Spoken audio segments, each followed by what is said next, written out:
This is about body language. I like to look at humans from an evolutionary standpoint. I like to look at us as a species because, like I said, I'm an atheist. I do not believe that God put us here. We're not special. We're no different than any other animal here. Okay, we're more intelligent, but there's always going to be a smartest. You know, we're not the fastest or the strongest or anything else. So we're an animal species, and if you look at humans from that perspective, and you look at males, and I'm assuming, like I said previously, most of you are men. Males, for a very long period of time, had a very physical role. Our role was combatants. Our role was a combative role. Our role was to protect, or to destroy, or to dominate, or to conquer. This was a male's role.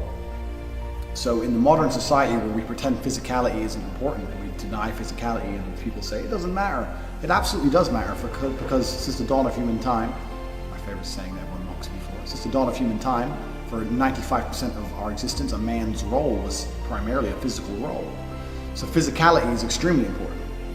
And when you're looking at body language, it's quite difficult to have the body language of an alpha. What is an alpha? Let me diverse quickly. What is an alpha? If you look in a lion's pride, who's the alpha? The alpha is the biggest, strongest lion. This is the alpha. The alpha is the badass. So can you mimic the body language of the biggest, longest, strongest lion? Yeah, of course. But if you're not the biggest, strongest lion, you know, it's not as easy to pull off, and someone might call your bluff. So this is actually a very easy video. Body language is down to your physicality as a whole. The body language of a G is a combative body language. I'm not saying you walk through life like this, like looking for a fight, not at all. But you have to have a presence about you, whereas you're not an easy target. It's quite funny actually, because when you're a fighter, you can spot other fighters a mile off. And it's not just big muscly guys. Like, you can put me in a room with 30 guys who go to the gym, who are fitness experts, can come in and walk through. And if one of them is a high-level combatant, one of them is a professional fighter like me, I can tell by the way he moves, probably the same way a dancer can sense another dancer. I can sense another fighter. And it's something instinctual. It's something I can't even tell you how I do it. I can just tell by the way someone moves if they can fight or if they can't fight. Doesn't matter, they can have the best body in the world, they can be ripped, but it's the way they move. I've seen guys who don't have a body like that and I can sense it. And I've seen guys who are built like that and I can just tell they would crumble. It really is an amazing thing. And I think this is something that you become more tuned into, more honed on when you're a fighter yourself, but it's obviously something that humans naturally possess. We naturally possess the ability to spot another male and think, that guy's a dangerous guy. This is about how to become a G, how to become a genuine male of substance. And to become a genuine male of substance, you need to know how to fight. It's very difficult to be a G if you're going through life and you crumble at physical confrontation. Because when you get to a certain point in your life, you will encounter physical confrontations. If you're going to go and travel the world and drive fast cars and wear expensive things and attempt to fuck beautiful women all over this planet, sooner or later you're going to attract negative intention from either jealous men or an ex-boyfriend or a brother or a fucking robber who wants your car. Who knows?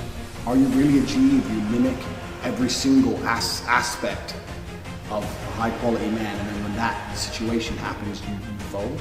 No, of course you're not. You need to learn how to fight. I don't need to teach you how to fight. I don't need to sit here in this course and say do this, do that, but I don't need to teach you any of that, because you can go, and it doesn't matter what city you are on earth, there's an MMA class or there's a boxing class that will teach you how to fight. You need to dedicate substantial periods and portions of your time to learning how to fight. You need to get hit, you need to have your ass kicked, you need to learn how to kick someone's ass. And this is absolutely essential to one, the mindset, and two, the physicality. Firstly, mindset-wise, fighting is a brilliant thing. Because fighting is 100% accountable. Even if you play soccer, for example, even if your team wins, maybe you didn't do very much. Or maybe you kicked the ball and the wind helped you. Who knows? But fighting, if you got punched in the face, you didn't move. And if you punched him in the face, you threw your hand. In fighting, we always say there's no such thing as a lucky punch. And it's true. You know, if I dedicate my life to learning how to punch, and then I knock someone out, is it a lucky punch? No. I knocked him out. That's what I've been training to do. No such thing as a lucky punch. So, mindset-wise, it's perfect for your accountability. Secondly, it's a huge challenge. Learning how to fight is extremely difficult. It's more difficult than learning how to dance or learning how to do anything else.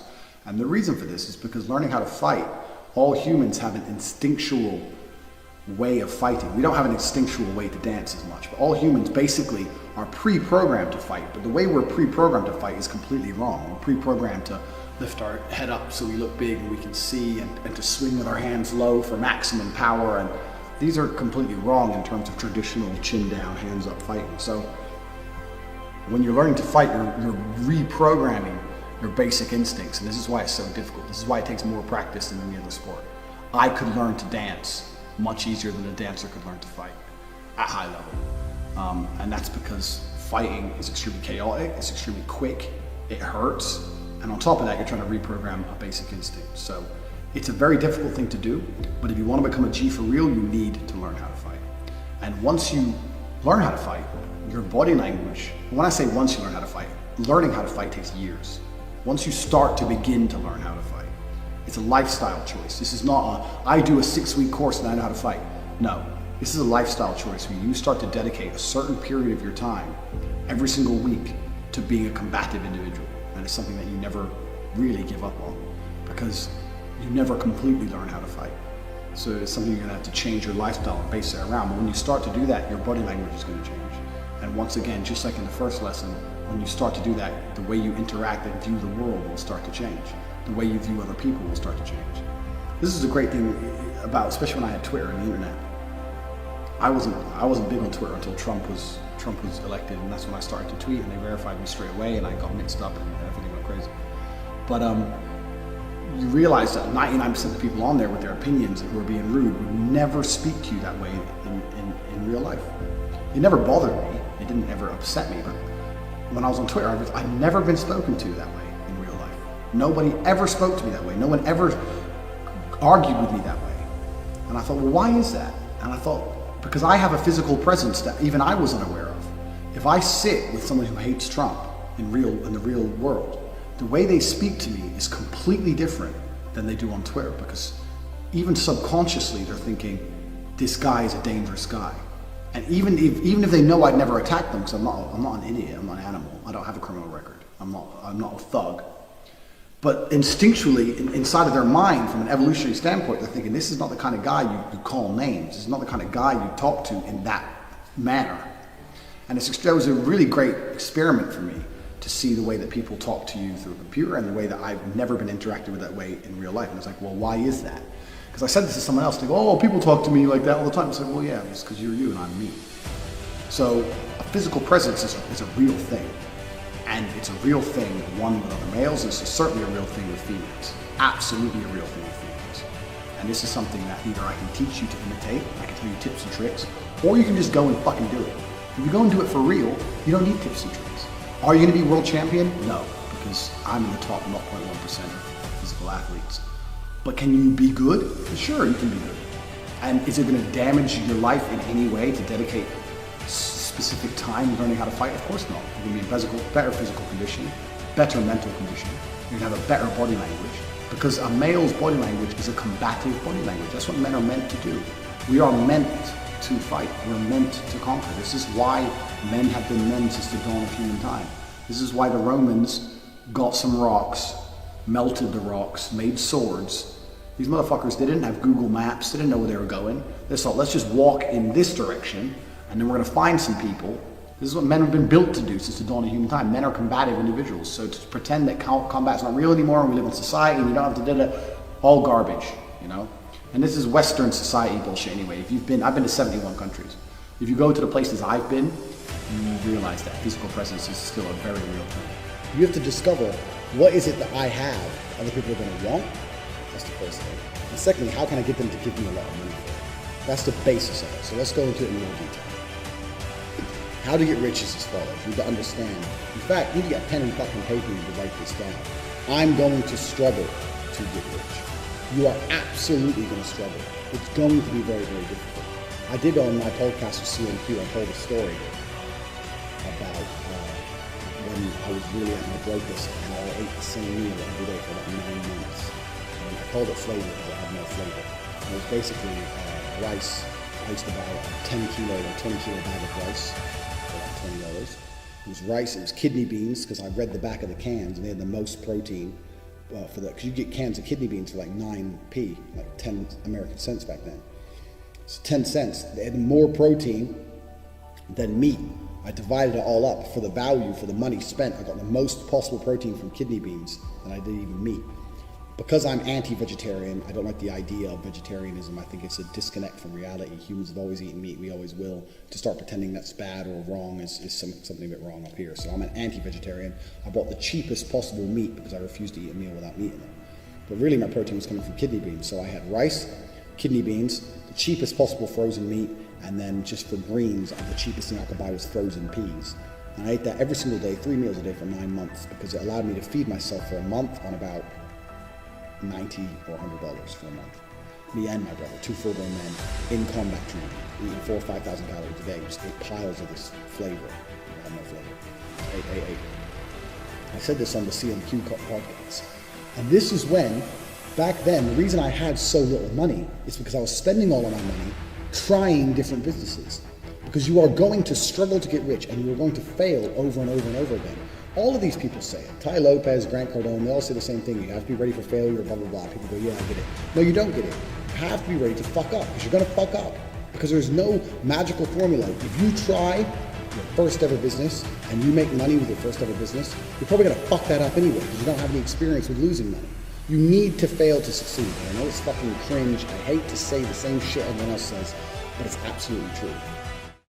Back in my sales career, and I quit sales when I'm actually a 4-time world champion. When I was working up until the point I was world champion, because there isn't actually as much money in fighting as people think. When I became 1-time world champion, I retired, but I was working in sales at the age of 25. When you become good at sales and you get a reputation as a good salesman, you can never be unemployed. And it's amazing how that reputation spreads. I had job offers weekly. Weekly, I'd have people I previously worked with who've become manager and want to get their figures up call me, trying to get me back. People who I previously worked with who'd moved to new companies and were putting a team together and wanted good salesmen on their team would call me. I was getting calls constantly. Tate, come move for this one, we can sell this. Tate, come sell that. Tate, come sell this. Because I was the guy, I was the go-to guy to sell product. We have to sell product. We have to get our figures up. Who do you know who can get it done? Well, this Tate guy, I worked with him before. He's fucking crazy. He sells shit. That's who I was. And when I say it was the key to getting rich. So back then, I was taking home, I don't know, $10,000 a month or something. Like to me now, that doesn't even cover my fucking car servicing and petrol. But to me then, that was good money. You know, in the real world, that's good money. So what's the key to getting rich? Because to most people, to even you watching, $10,000 a month makes you rich. That's rich. To me now it's not, because everything's scalable. And your perspective changes. Now $10,000 a month would leave me very poor. But back then, it was a lot of money to me. So even then I consider myself rich. So what was the key to getting rich? The lessons I taught you in the first and second fucking video. The way I thought, the way I spoke, the way I carried myself, being a sayer, saying shit and making it fucking come true like magic. That's the key to fucking getting rich. Your fucking view of this world, the way you view the world. I view the world and I genuinely believe I'm the baddest motherfucker on the planet. And everyone who calls me arrogant is not nearly as successful as me, so fuck them. I don't care. I'm the best. I am the best. And when I sat there, let me tell you something, when I did end up breaking those sales records, every other motherfucker in that company, there's a lot who couldn't stand me. Some of the other sales guys, they'd be like, you know what, I have to give you respect. You come in here, you talk shit. You said you're gonna be the best. You didn't even want a basic wage. And here you are, you just beat the record. I have to, hats off to you, you're crazy. Well, that's how you gotta be as a person. That's how you have to be as a person. So when people talk about being prepared to fail, I think a lot of that is because people get put off by failure. You know, failure is one of those things that's going to hit you and it's going to stop you wanting to come back and try again. That's what really being prepared to fail is all about. And that's why the fighting is so important as well, because when you go and start learning to fight, you're going to get a fucking ass kicked and it's going to hurt and you're going to feel like a dickhead. You have to get used to just getting over that. You know, you got to get over it and get up and carry on anyway.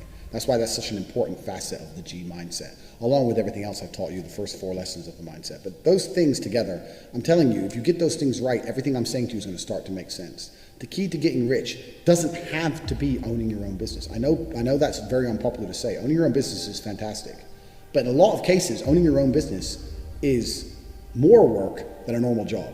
People think, I'm going to own my own business, and then I'll be free to do whatever I want. No, if you own your own business, you're not free to do shit because you own your own business. You have more fucking stress than if you have a normal job. When you have a normal job, you go home, it turns off. You get your own business, it never turns off. So it's not really that clear cut. And I'm not going to be the guy who sits there and says, if you ever have a job, you're never going to be rich. That's bullshit too. You can go get the right job and the correct job, and you can end up being a very rich individual. There's CEOs of Kellogg's. You think he doesn't own Kellogg's? You think he ain't rich? He's fucking rich. He's fine.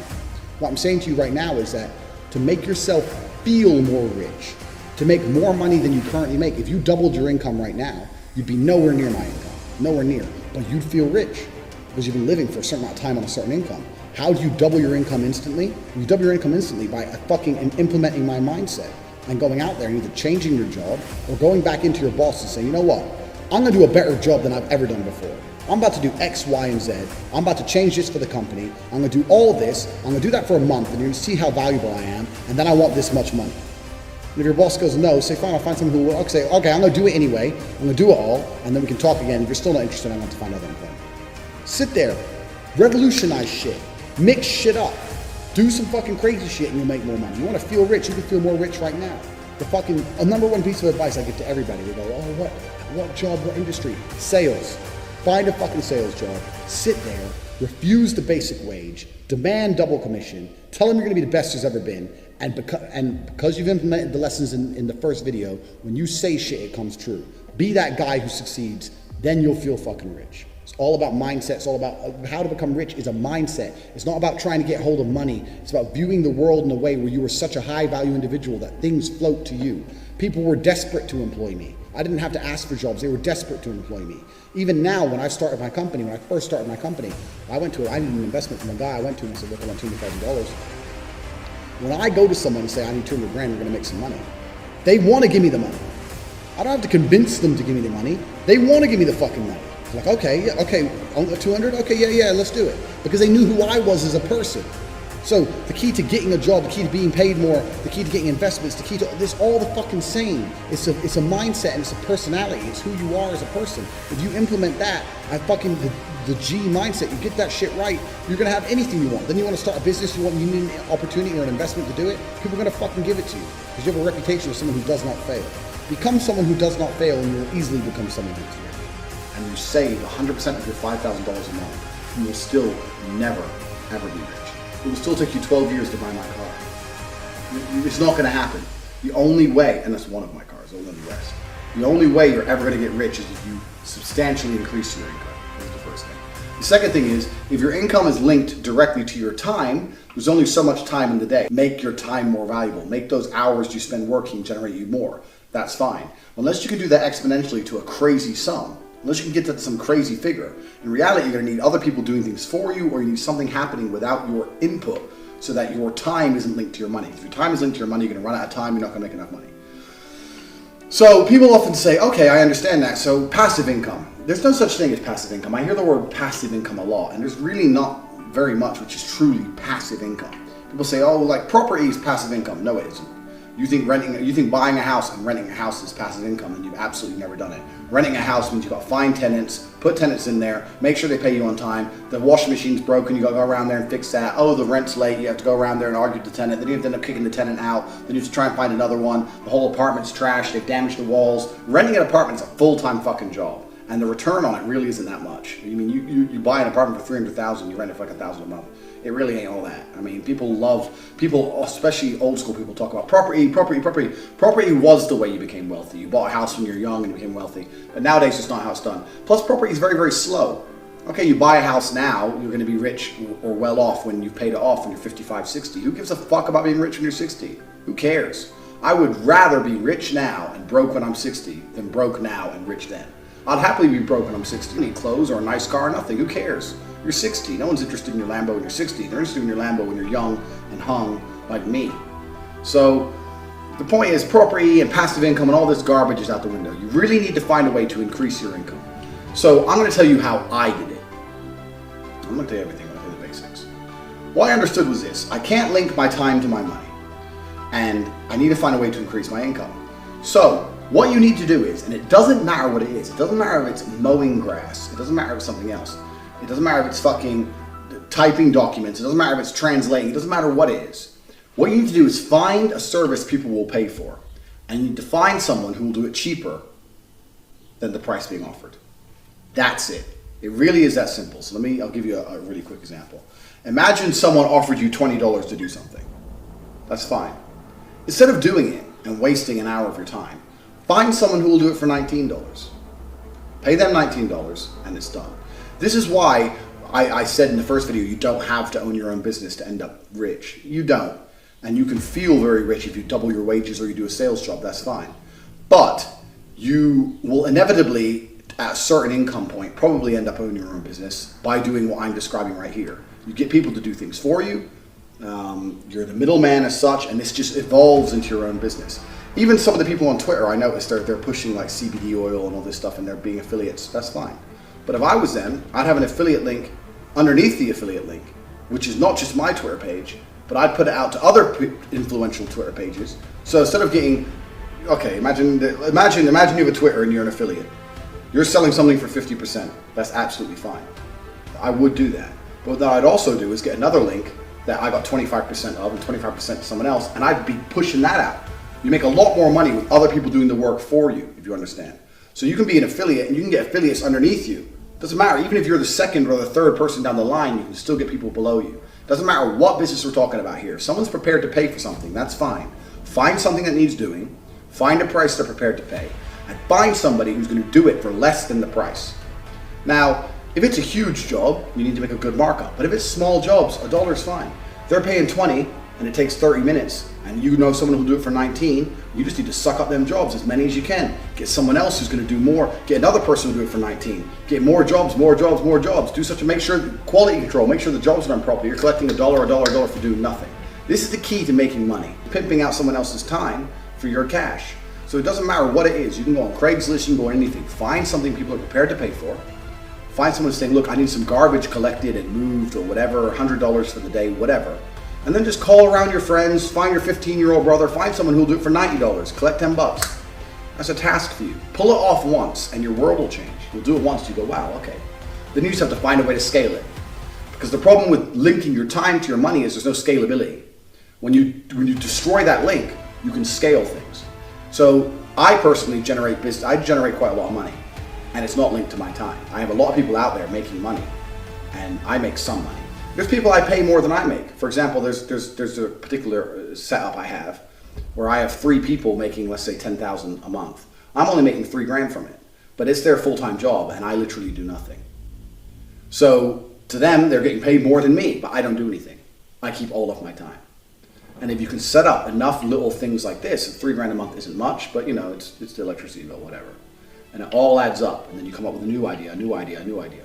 Most people out there do not want to be as entrepreneurial as you will have to be. Most people do not want the responsibility of trying to find money on their own. What they want is guaranteed money. That's what they want. They don't want the hard part of finding the job, negotiating the price. They don't want that. They just want someone to say, do this, I'll give you this. Most people are robots, so you have to take advantage of that. And it doesn't matter if it's cutting grass, it doesn't matter if it's something online, it doesn't matter what it is. If you can take advantage of that, you will find a way to make money. Start this on a very small scale. Start this on a small scale so your time's no longer linked to your money and you're making $500 extra a month. Small scale. Bang. Get an affiliate marketing. I'm telling you something now. You can go on Twitter right now with 1,000 followers. You can do a deal with a company to get an affiliate saying, if I get any product sold through this link, I get X%. Get that done. Then all you have to do is convince people with more followers than you, people more important than you are, to tweet your link. And they're the ones doing all the work. They're the ones with all the influence. They're the ones with all the fucking followers. And you're still getting paid off of their accounts. Like, there's a million things you can do. All it's down to is, once I said before, your mindset, your body language, knowing people, people respecting you. If you approach someone with an opportunity, they respect it. If you do these kind of things and you know people who like making money, then you're going to be fine. But this is also another real key thing. When I say know people who like making money, most people, the people they hang around with are dickheads. Most people hang around with people uninterested in money. Before I had money, all I talked about was money. When I'd sit around with my friends, it'd be like, oh, hi, how you been? Yeah, okay, bang. How can I make money? How are you making money? How do we make money right now? We're in this coffee shop. Okay, how much is the coffee? Do you think they're making money in this shop? Do you think they're losing money? Why is the waitress ugly? They'd make more money if they had a pretty waitress. Why don't they have a garden outside? It's sunny outside. Do they sell cake? No. If I had a coffee shop next door and I sold cake and I had a garden and I had a pretty waitress, would I make more money than them? These are the things that would just go through my mind when I was just sitting having coffee. You're sitting there having coffee, scrolling up and down Instagram, looking at people with better lives than you, unhappy. I was sitting there thinking, okay, maybe I need to fucking take this place out of business. And then I can buy it off them for pennies when they're fucking broke. You gotta think about these things. If you think about money and the people you're around only think about money, and you understand that if you can take on any job, any task, and you can outsource it for less than you're being paid, you're gonna make money. This is what my business card's all about. Tigers tamed. People, well, you can't tame a tiger. No, but you know what I can do? I can tell you a price. You can send me the money, and I can find someone who will tame a tiger for less than you sent me. That's what I can fucking do. So that's why I make sure my price is right. So you're like, oh, you can't tame tigers. I can tame a tiger. Send me $1 million, I'll tame a tiger. Try me. And I'll keep $500,000. I'll give $500,000 to some fucking African dude who grew up around tigers. He's happy, I'm happy, bang. I ain't gonna fucking see a tiger. That's how you get rich. That is the key. That's the second component. Key one, make yourself high value, increase your income with whatever you're currently doing, that's fine. Number two, de-link your time and your money. Find a way to become a middleman. Find a way to become a fixer. Outsource things. If you start doing that correctly, I'm telling you, money starts to come in. From there, what you want to do with the money is up to you. Some people are investing in cryptocurrency, some people are investing in property, whatever. It's completely up to you. But a lot of these online how to make money blogs are garbage. They tell you if you don't drink a Starbucks once a week and save it, in 15 years you'll have 30 grand. Like, who gives a shit? Like, what is 30 grand? Me and CMQ blow 30 grand in a weekend. Like, what can you buy a house with 30 grand? Can you buy a car with 30 grand? Well, yeah, but is it a life-changing car? No. Like, it's not even a lot of money. It's all garbage. I can tell you a few tricks for frugality, but it ain't gonna change your life. I mean, all in all, it ain't gonna change your life. You can't save yourself rich. You need to increase your income.